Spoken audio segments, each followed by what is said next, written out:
Hey everyone, it's Daphne from Scrap and Create, and I'm back to continue working on the Graphic 45 Dreamland mini album, and we are on to page 2. So with that, I'm going to set aside the cover. And page 2 is pretty simple, especially if you're used to making mini albums. It's a waterfall page, and I'm actually going to apply the waterfall to the top of this mat. And then this is the flap, so the waterfall is going to go like so, and it's going to open to the left, and then this is going to be an arm that comes across with a magnet in it that holds everything in place.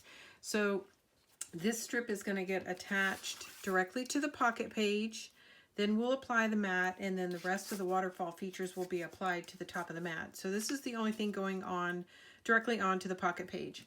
And this is 1 5/8 by 6 inches, 1 5/8 by 6 inches, and I've scored a 1/2 inch on the 6-inch side. And I came up with that because this is one of the cut aparts from the signature page, and that was just the perfect size to mat this. So I want to use that as sort of the arm that holds everything in place on the waterfall. So that's where I came up with the size, trimmed it down to fit this particular cut apart. So with that, let's go ahead and get started. So the waterfall feature, like I mentioned, is going to be in a portrait. It's going to open this way, and then the arm's going to come over this side. So I think what I'm going to do is I'm going to center these waterfalls on the mat, and I want to center this over on the edge toward the spine on the page 2. So let's sit down and do that. Get some tape on here, and we'll get this down. Again, 1 5/8 by 6, score at 1/2 inch on the 6-inch side. Pick tool. Okay, and that's it. So again, we're applying it to the spine side. So here's the pocket side, the spine side, and I'm just going to center it. And I am going to use my grid line here on my craft mat to help me center it. And I'm just eyeballing.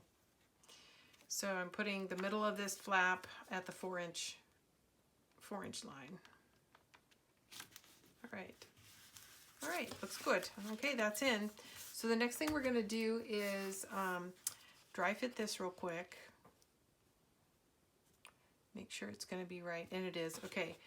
So I'm not going to make this mistake I made in page 1. I'm going to get my magnets down before I put my base in. So we are going to apply a magnet to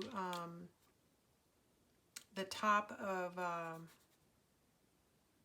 this arm that's going to be the closure to hold it in place.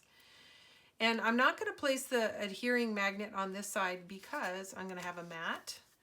And then I'm going to have several of these waterfall features on top of it. So I think that's too many layers to go through. So I'm going to actually wind up applying the mate to it on the top waterfall feature. And you'll see what I mean in a minute.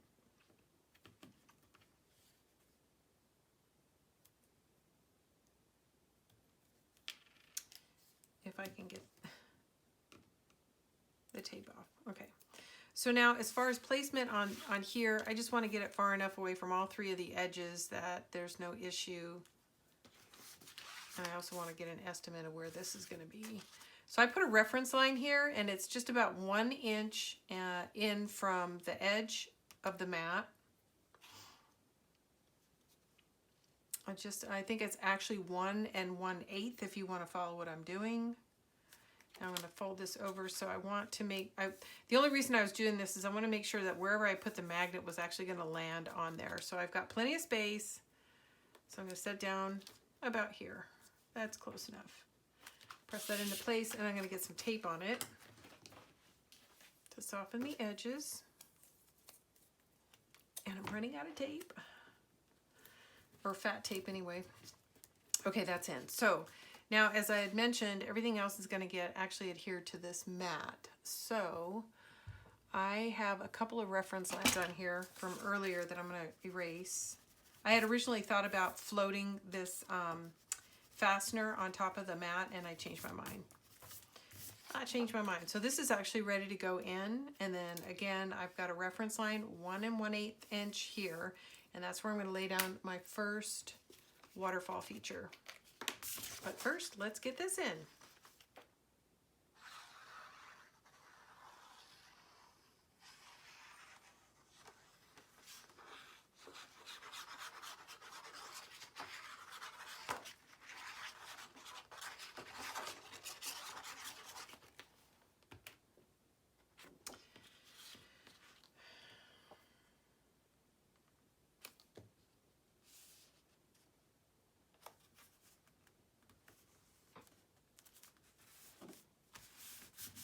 Okay, that's it. Beautiful, beautiful. Okay, and I do have tape on these, so this should go pretty quickly. And then we'll get back to the designer papers. It's a little bumpy from the items on the other side. Okay, so pick tool. Did I put it back? Here it is. All right, oh, I need to give you these measurements. So this is 4 5/8 by 6 1/8. 4 5/8 by 6 1/8. And on the 4 5/8 inch side, you're going to score. So at the end, you're going to have a 4 1/8 by 6 1/8 panel. And that size comes from the Graphic 45 ephemera journaling cards are 4 by 6. So I just wanted to give it a little bit of a mat. So that is where that size comes from. All right, so again, I moved in and put a reference line at 1 1/8, and now I'm looking to just center this from top to bottom. And I'm not even going to measure, I'm just going to eyeball it.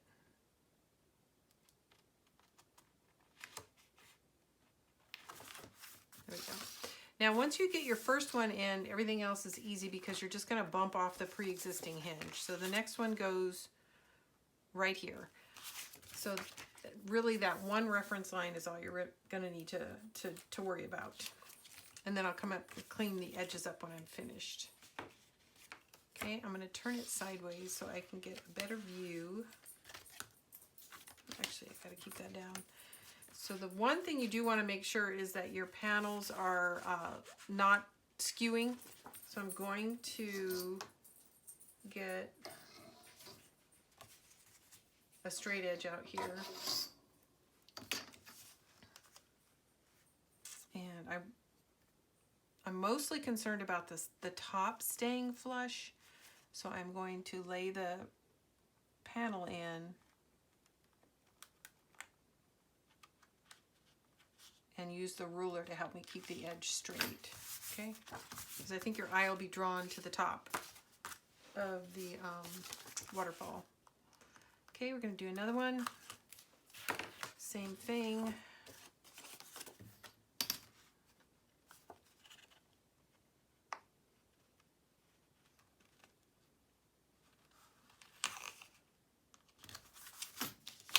And our last one.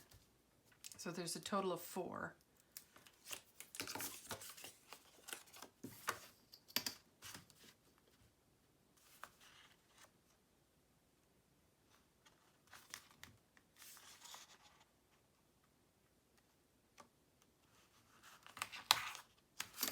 Okay, so those are in. So again, it's 4 5/8 by 6 1/8. You're going to score a 1/2 inch on the 4 5/8 inch side. So the next thing we're ready to do now is to locate the magnet on the opposing side. And then, let's see, do I have a plus or a minus? I already covered it up, so I'm not sure.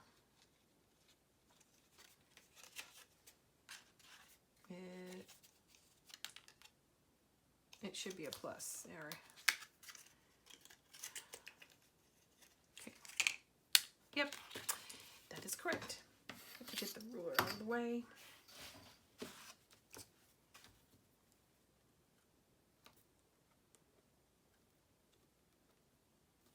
These pages are always so easy to put together, waterfalls are, and they're so impressive. Given the ease, they seem much more complicated, but it's pretty straightforward design feature. I accidentally threw one of my rulers away. Okay, now I'm just gonna lay this over and find its mating location and get some tape over it. Okay, and then that should hold everything nice and neat. And as you can see, the waterfall feature is actually centered on the page, okay? So what I had done is I had laid all my waterfall out, measured it, and then figured out what the offset would be, and that's where that first reference line came from. But they look beautiful even when they're offset, so I don't worry too much about that. I don't always... In fact, a lot of times, if you're not going to be precise, it's better to go off-center than to look like you're trying to be on center and not do it correctly. All right, so here's the cut apart from the cover or the signature page of the collection. So that's going to go right here on top. I'm going to go ahead and glue that down so I don't lose it or damage it.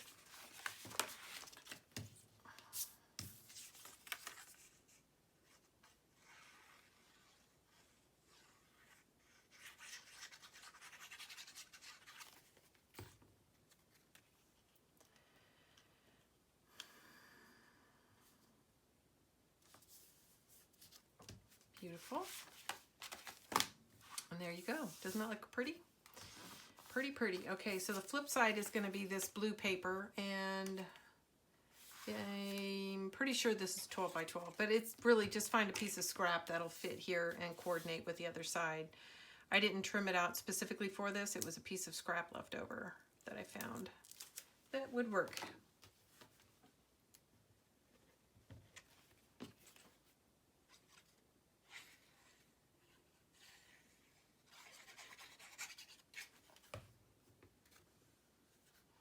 Now, if you are using this, take a look for the moon, because the moon does have an orientation, and make sure you put it in the right side up. There is no moon on this particular piece of scrap, so I don't have to worry about it. Oops, I got a little heavy-handed on the glue. It's bleeding out here.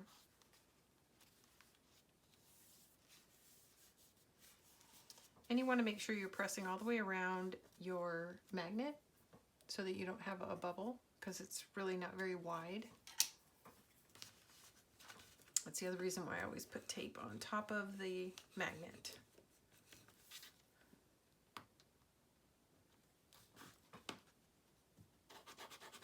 Okay, that looks good. And we're back to closing it, okay? All right, now we're ready to lay the designer paper onto the waterfall itself. And I want to show you what I've done. If you want to do the same thing or use the same papers, I found this pattern, which I really like.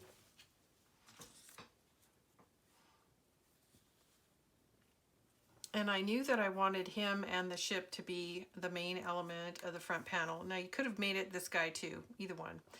But what I had done is I figured out this is a 4x6 panel, so that's what this is, 4x6.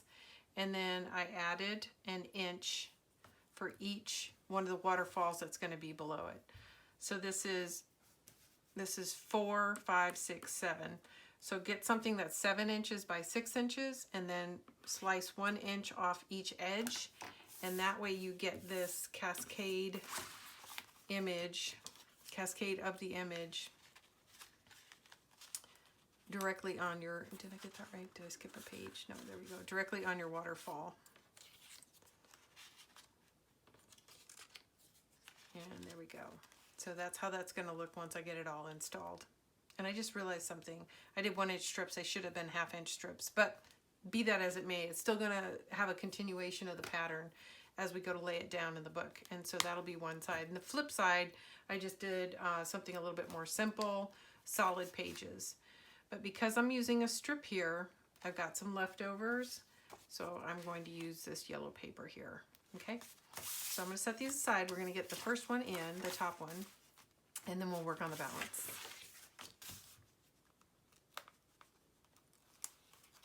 Before I take that off, I'm going to dry fit. And let me get something behind it. Yes, it looks good. So I am ready to go.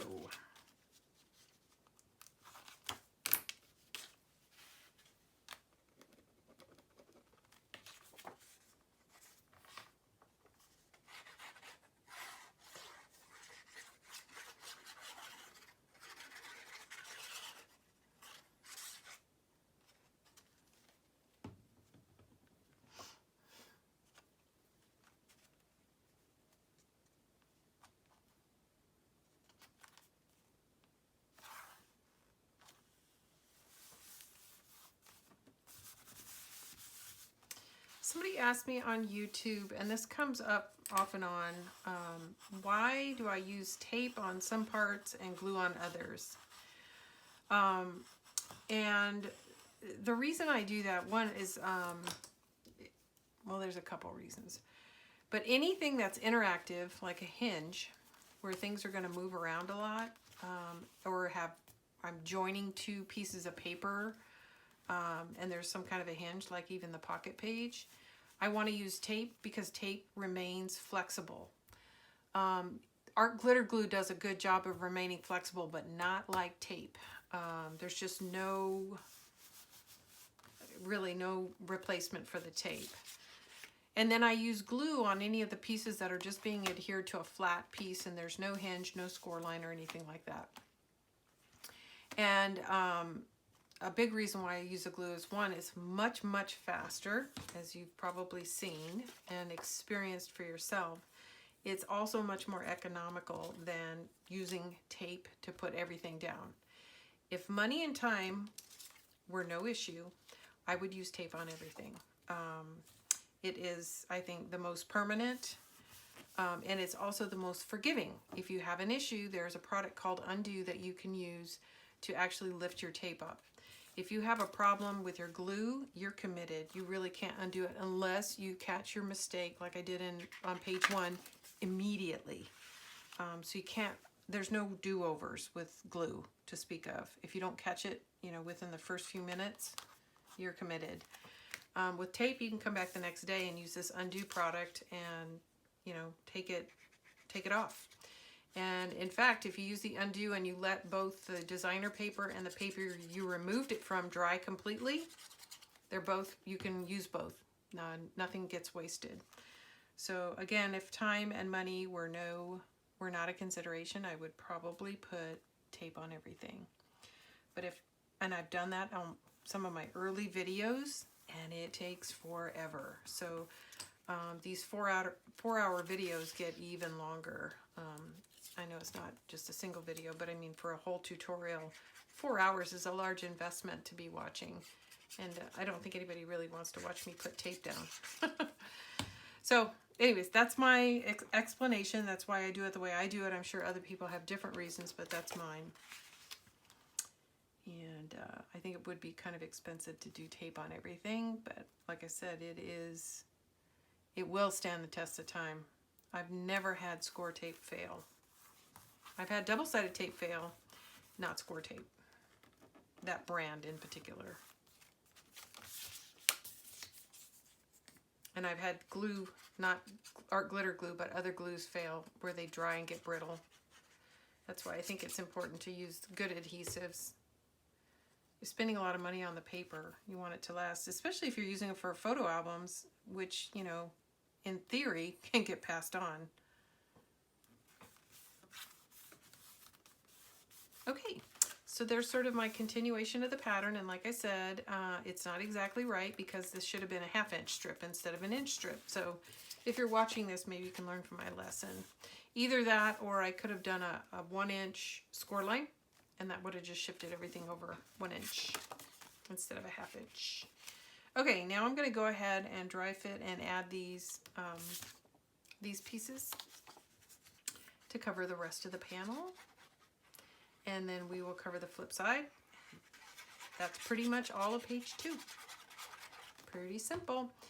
So page 2 is also going to be the same as page 7. So I'm doing a symmetrical album here. I haven't, sometimes with Stamperia I don't do that, but with Graphic 45 I usually do 1, 2, 3, 4, 4, 3, 2, 1. So 4 and 5 are just mirror images of each other.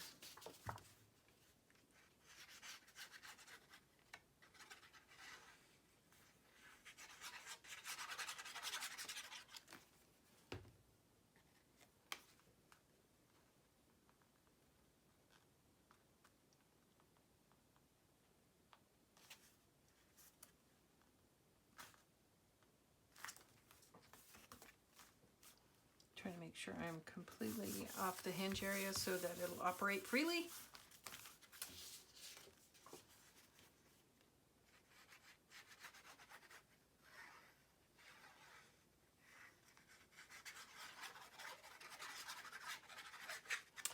The base, this orange base paper is, I can't tell you. I can't remember if it's from the 12 by 12 or the Patterns and Solids, but it's not 8 by 8, I can tell you that.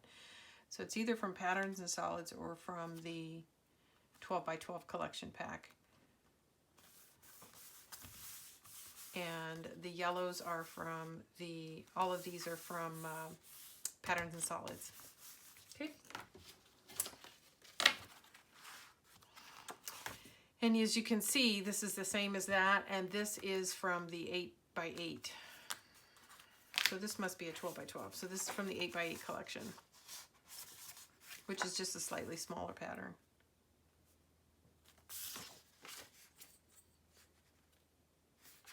Than what's here on the base. I'm keeping these very simple because the flap itself is the size of a photo. So if you just trim a little bit off your photo, then you're going to get a nice little border. I need my contrast paper.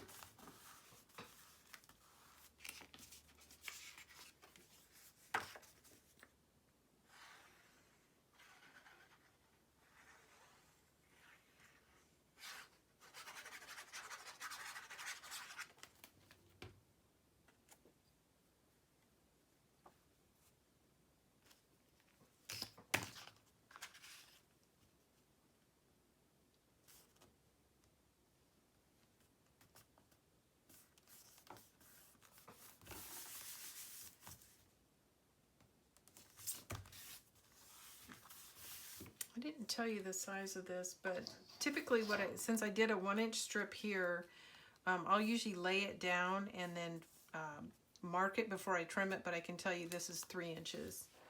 But you're gonna wanna dry fit it so that you get this uniform seam. Otherwise, join the two, like I've shown you in previous videos, with tape behind it, and then trim the whole thing down to a 4x6. So there's two different approaches, or a solid piece like this, which is a 4x6.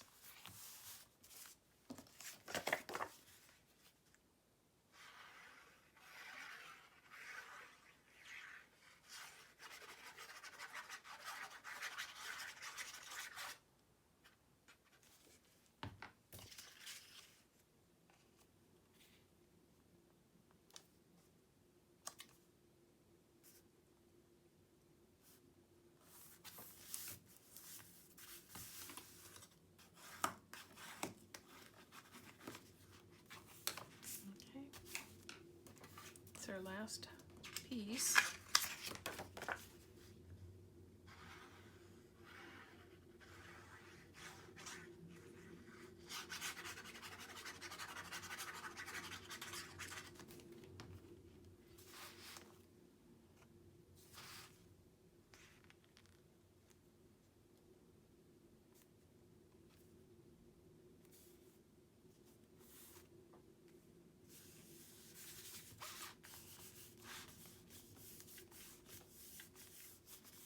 Okay, so for now I'm not going to cover the hinge, but I may come back and add something to the hinge after when I'm in the embellishment phase. Depending on what's left over, I might try to find something to cover up the black, because it's pretty pronounced, but I'm not sure yet, so we'll see what's left. And then as you can see, I'm struggling a little bit with this panel. It's because I actually probably should have taken a sliver off, because it's falling into the hinge and it's making the paper want to peel back. So I'm just going to try to work this into place so that I can keep the paper from trying to fold back. But something to be aware of when you're laying yours down: stop and check and make sure that it still wants to operate freely and not get caught in the hinge. So I'll probably have to add a little bit more glue here and then just work it in with my bone folder to keep it in place so that it doesn't want to peel back. Okay, so there you go. That is the end of page 2. I hope everybody enjoyed. I know that went a lot faster than page 1, so I feel like I'm getting my flow back. but also this is a fairly easy page. So thanks everybody for tuning in. Next time I'm back, we'll be working on page 3. Thanks. Bye.